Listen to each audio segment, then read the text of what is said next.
Good morning అండి. ఈ రోజు నేను మన ఇంట్లో తయారు చేసుకుంటున్న బియ్యం పిండి ఉంటుంది కదా, ఈ యొక్క బియ్యం పిండితో నేనైతే గంజి తయారు చేసుకుంటున్నాను. దానికోసం అయితే పొయ్యి మీద నీళ్లు పెట్టిన నీళ్లు మంచి మసులుతా ఉన్నాయి. ఈ యొక్క బియ్యం పిండిలో మనం వాటర్ పోసి మంచిగా జావా లాగా తయారు చేసుకోవాలి. దీన్ని చేతితో కలిపితేనే మంచిగా ఈవెన్ గా వస్తుంది.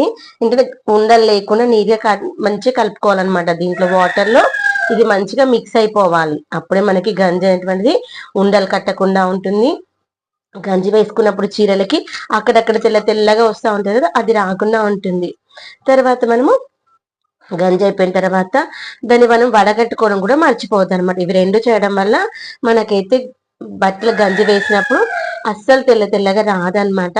గంజి పౌడర్ కూడా దొరుకుతుంది. మనకి గంజి పౌడర్ అవైలబుల్ లేనప్పుడు ఈ విధంగా ఇంట్లోనే మనకి బియ్యం పిండి ఉంటుంది కదా, ఈ యొక్క బియ్యం పిండితో కూడా తయారు చేసుకోవచ్చు. ఆ యొక్క గంజి పౌడర్ కూడా మనం ఇంట్లో తయారు చేసుకోవచ్చు. ఆ తయారు చేసుకున్న గంజి పౌడర్ అయిపోయింది, దాని ప్రాసెస్ వేరే అనమాట. అలా చేస్తే ఇంకా మంచిగా షైన్ వస్తూ ఉంటుంది. తర్వాత పిండి చాలా మెత్తగా వస్తాయి అనమాట.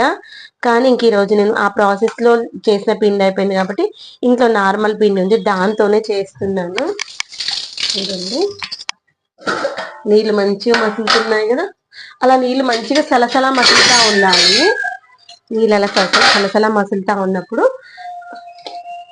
ఇది వేస్తూ కలిపేసేయాలి, లేదంటే ఉండలు కట్టేస్తుంది. అందుకోసం అని ఇది ఇక్కడ మనకి ఈ కలర్ లో ఉంది కదా, ఇంకా డార్క్ కలర్లోకి వచ్చేంత వరకు దాన్ని మంచిగా కింద అడగంటకుండా కలుపుతా ఉండాలన్నమాట.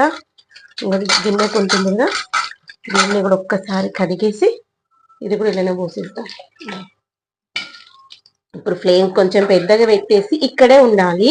ఒక 5 నిమిషాలు మంచిగా మసలనివ్వాలి. మంచిగా మసులుతా చూడండి, అప్పుడు గంజి అనేటువంటి పగిలిపోదు. మనకి చీరలకు పెట్టినప్పుడు గంజి అనేటువంటిది తెల్లగా రావడం కానీ, స్టిఫ్నెస్ రాకపోవడం కానీ అయితే చేంజ్ అవుతుంది. మంచిగా ఆరేసేటప్పుడు నీట్గా ఆరేసుకోవాలి. అప్పుడు ఐరన్ చేసుకోకుండా పర్లేదు, కానీ నాకు ఐరన్ చేసుకుంటే ఇంక ఇష్టం అనమాట. ఇది ఇలా అనేసి ఒకసారి ఫోన్ పట్టుకున్నాను. చూడండి, ఇలా చీరని అంత మంచి పట్టేసింది కదా గంజి. కొంచెం పైగా